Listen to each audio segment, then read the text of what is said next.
علیکم رحمۃ اللہ۔ عذاب قبر کے حوالے سے آپ نے یہ پوسٹ بھیجی ہے اور اچھا جی، یہ ہے دیوبندی اشاعتی پتھری مماتی مولانا امیر عبداللہ صاحب، اشاعت التوحید و سنہ ضلع ڈیرہ اسماعیل خان۔ یہ کتاب میں لکھتے ہیں کہ کیا لکھا جس کے متعلق آپ نے پوچھا ہے، کلما ناضجت جلودہم بدلناہم جلودا غیرہا لیذوقوا العذاب۔ اوپر یہ آیت لکھی، جہنمیوں کے چمڑے جل جائیں گے تو ہم ان چمڑوں کے علاوہ اور چمڑے تبدیل کر دیں گے تاکہ عذاب چکھیں۔ اس آیت سے یہ بات واضح ہو جاتی ہے کہ عذاب صرف روح کو ہوتا ہے، جسم میں احساس عذاب نہیں۔ شاباشی۔ اس آیت سے تو یہ ثابت ہو رہا ہے کہ عذاب جسم کو بھی ہو رہا ہے۔ یہ چمڑی روح کی ہوتی ہے یا جسم میں ہوتی ہے؟ ہاں جی، تو یہ الٹا ہی کام کیا ہے مولانا صاحب نے۔ جو آیت لکھی اس آیت سے یہ ثابت ہو رہا ہے کہ عذاب جسم کو بھی ہوگا۔ یہ چمڑی اور گوشت اور یہ ناک اور کان اور ہاتھ یا پاؤں، یہ تو باڈی کا حصہ ہے نا، روح تو اندر کہیں موجود ہے اور اس کے متعلق اللہ سبحانہ و تعالی ہی جانتے ہیں۔ اچھا جی، النار یعرضون علیہا غدوا وعشیا۔ اس پر لکھتے ہیں معلوم ہوا کہ راحت یا عذاب کا تعلق روح سے ہے، ایسے ہی فرعونیوں کے بارے میں ارشاد باری تعالیٰ ہے۔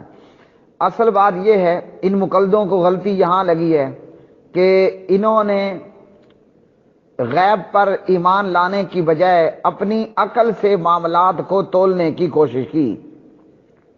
اب فرعون کا جسم جیسے عام طور پر کہا جاتا ہے کہ یہ وہی حضرت موسیٰ علیہ السلام کے دور والا فرعون ہی ہے جو کہ مصر میں پڑا ہے، یا مصر کے عجائب گھروں کے اندر اور بھی اس طرح کی ممیاں پڑی ہوئی ہیں، یعنی مردوں کی ڈیڈ باڈیز رکھی گئی ہیں وغیرہ۔ اب چاہے وہ فرعون کا جسم جو باہر موجود ہے یا جس مردے کا بھی ہے، یا وہ لوگ جن کو ہندو جلا دیتے ہیں، یا وہ لوگ جو گدھوں کے کھانے کے لیے رکھ دیے جاتے ہیں، یا وہ لوگ جو دریاؤں سمندروں میں ڈوب کر یا پانی میں گھل جاتے ہیں، غرق ہو جاتے ہیں، یا ان کو مچھلیاں اور مگرمچھ کھا لیتے ہیں، یا وہ بندے جن کو قبروں میں دفن کر دیا جاتا ہے اور قبر کی مٹی انہیں چٹ کر جاتی ہے، کھا جاتی ہے، سوائے حضرات انبیاء علیہ السلام کے، کہ ان کے جسم مٹی کے لیے کھانا حرام ہے، اور وہ اسی طرح تازہ اور فریش کے فریش اپنی اپنی قبروں کے اندر حضرات انبیاء علیہ السلام آرام فرما ہیں۔ تو اب ان تمام چیزوں میں مقلدوں کو غلطی کیا لگی کہ جناب یہ باڈی تو باہر ہے۔ مثلا آپ نے دیکھا ہوگا کہ جناب یہ باڈی سٹور جو ہیں، ڈیڈ باڈی سٹوریج برف کے، یہاں دنوں میں، ہفتوں میں اور مہینوں میں اور سالوں میں باڈیز پڑی ہیں، یا جو میڈیکل کے طالب علم ہیں، سرجن حضرات وغیرہ، وہاں باڈیاں جو ہے وہ تجربہ گاہوں کے اندر ڈیڈ باڈیز موجود ہوتی ہیں۔ مقلدوں کو غلطی یہ لگی ہے کہ یہاں عذاب کہاں ہو رہا ہے، نہ اللہ تعالیٰ عذاب دے گا تو مولوی امیر عبداللہ صاحب کو دکھا کے دے گا کہ یہ دیکھو یہ ڈیڈ باڈی چیخ رہی ہے، چلا رہی ہے۔ اللہ کے بندے، اللہ تعالیٰ نے اس لیے تو فرمایا ہے یؤمنون بالغیب۔ غیب اور کس چیز کا نام ہوتا ہے؟ آپ کی دو آنکھیں اس کا ادراک نہیں کر سکتی۔ غیب کس چیز کا نام ہے؟ آپ کے دونوں کان اس کا ادراک نہیں کر سکتے۔ ہاں جی، اسی طرح یہ جو آپ کی کھوپڑی میں جناب استاد صاحب مولوی امیر عبداللہ صاحب، ان کی کھوپڑی میں جو دماغ موجود ہے وہ غیب کا ادراک نہیں کر سکتا۔ یہ جو ہڈیوں اور پسلیوں کے پیچھے دل موجود ہے، یہ غیب کا ادراک نہیں کر سکتا۔ اور اس کے علاوہ دیگر جو ہمارے اعضاء ہیں، چاہے وہ ٹچ کرنے سے ہو، ہاتھ ہو، پاؤں ہو، انگلی ہو وغیرہ، تو غیب نام ہی اسی چیز کا ہے کہ جس تک ہم اپنے حواس خمسہ اور غیر حواس خمسہ کے ذریعے اس کا ادراک نہیں کر سکتے، اس کو پا نہیں سکتے، غیب ہے اس چیز کا نام۔ تو جب مردے کو عذاب ہوتا ہے اس کے جسم کو بھی ہوتا ہے اور اس کی روح کو بھی ہوتا ہے۔ عذاب قبر جسم اور روح دونوں کو ہوتا ہے۔ روح عذاب قبر اور سماع موتا حضرت مولانا عبد الرحمن کیلانی صاحب رحمت اللہ علیہ تعالی۔ تو اب یہ ہے کہ مولوی امیر عبداللہ کو تو نظر نہیں آتا۔ یہ میں نے جتنے آپ کو ڈیڈ باڈیز بتائی ہیں، سمندر ہے ہندو اور اس شمشان گھاٹ ہے اور میڈیکل کی تجربہ گاہ ہے اور قبر کا مردہ ہڈیاں ختم وغیرہ وغیرہ، سوائے ریڑھ کی ہڈی وغیرہ کے، تو عذاب قبر ہوتا ہے۔ اور عذاب قبر مولوی امیر عبداللہ صاحب کی آنکھوں کے سامنے ہو اور یہ اپنے حواس خمسہ اور غیر حواس خمسہ سے معلوم کر لیں، اس چیز کا نام غیب نہیں ہے۔ یومنون بالغیب کا مطلب ہی یہی ہے کہ آپ نے ان چیزوں پر ایمان رکھنا ہے۔ اب گناہ کس نے کیا تھا؟ روح نے کیا تھا۔ روح تو یہ کہتی ہے وَإِذْ أَخَذَ رَبُّكَ مِن بَنِي آدَمَ مِن ظُهُورِهِمْ ذُرِّيَّتَهُمْ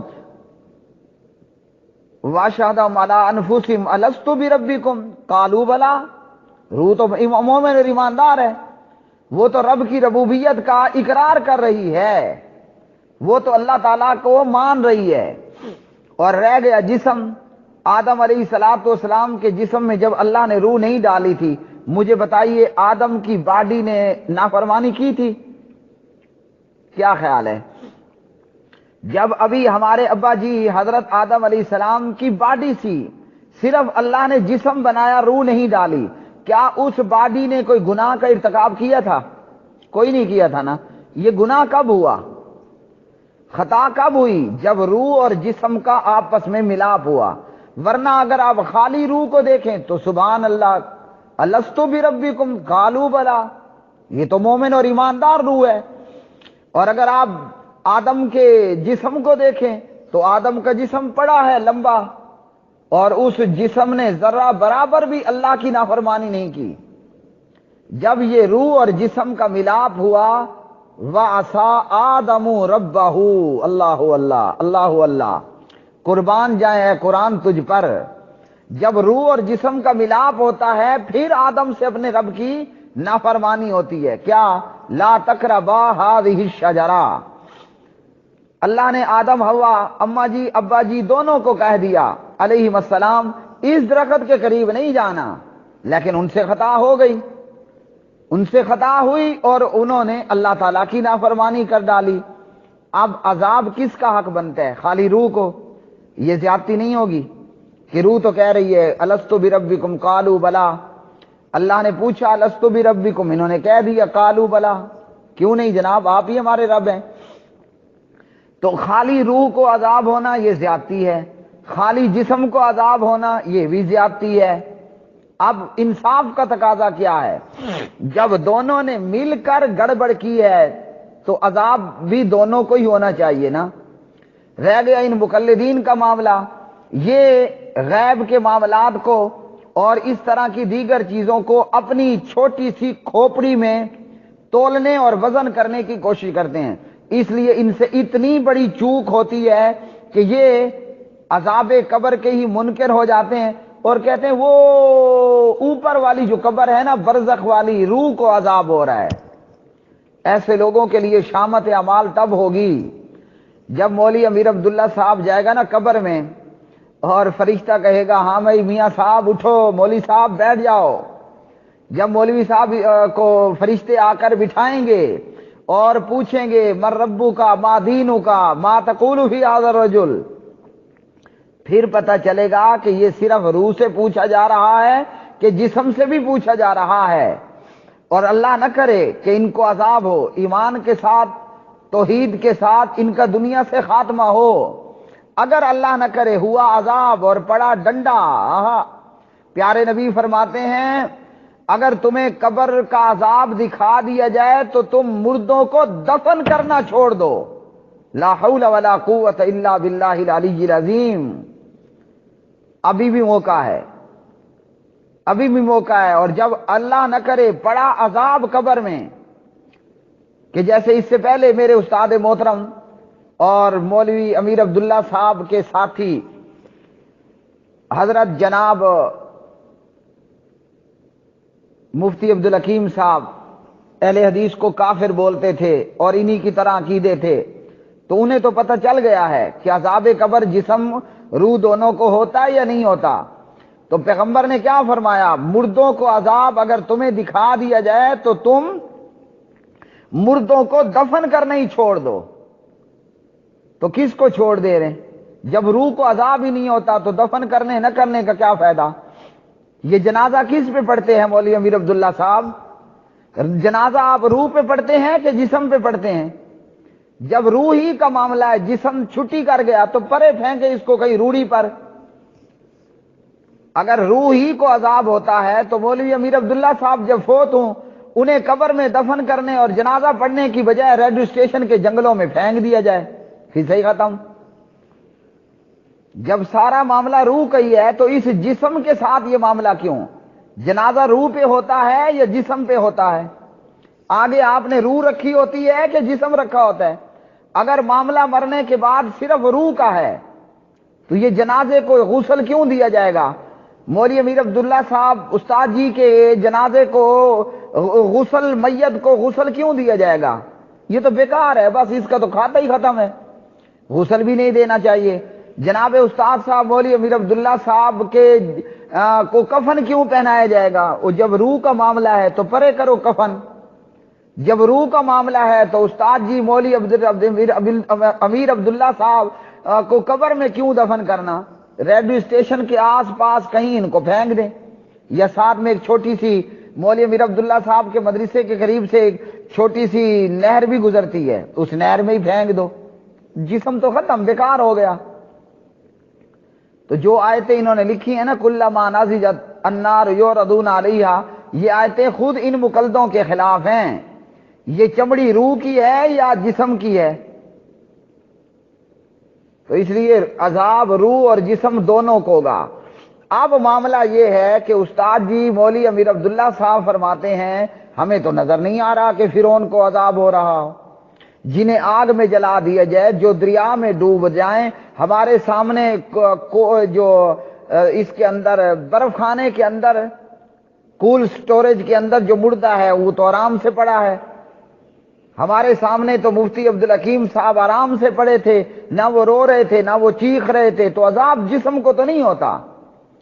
تو میاں جی یہ غیب کے معاملات ہیں، ہمارا کام ہے ان پر ایمان رکھنا، ایمان رکھ کر اپنے جسم روح دونوں کو عذاب سے بچانے کے لیے نیک اعمال میں جلدی کرنا اور زیادہ سے زیادہ کوشش کرنا۔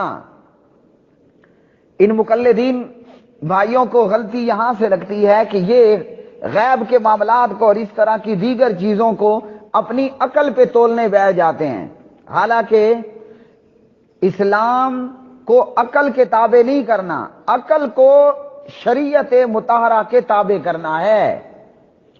ورنہ اگر عقل کو دیکھیں تو نعوذ باللہ کریں معراج کا انکار، بھلا ایک رات کے تھوڑے سے حصے میں بندہ بیت اللہ سے اٹھ کر مسجد اقصی جا سکتا ہے؟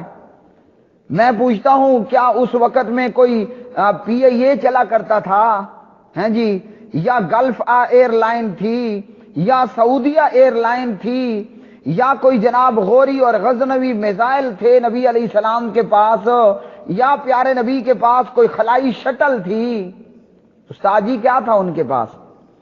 محمد الرسول اللہ صلی اللہ علیہ وسلم کے پاس 14 صدیاں پہلے نہ تو پی آئی اے تھا، پیارے نبی صلی اللہ علیہ وسلم کے پاس نہ تو گلف ایئر لائن تھی، نہ تو پیارے نبی کے پاس سعودی ایئر لائن تھی، نہ پیارے نبی کے پاس قطر ایئر لائن تھی، نہیں تھی نا۔ اسی طرح نہ نبی علیہ السلام کے پاس غوری غزنوی میزائل تھے، نہ نبی علیہ السلام کے پاس خلائی شٹل تھی کہ چلو آپ مکہ بیت اللہ سے جو ہیں وہ پی آئی اے پر بیٹھے ہوں، گلف اور سعودی اور قطر ایئر لائن پر بیٹھے ہوں، شوں اور یہ لو مسجد اقصی آ گئی۔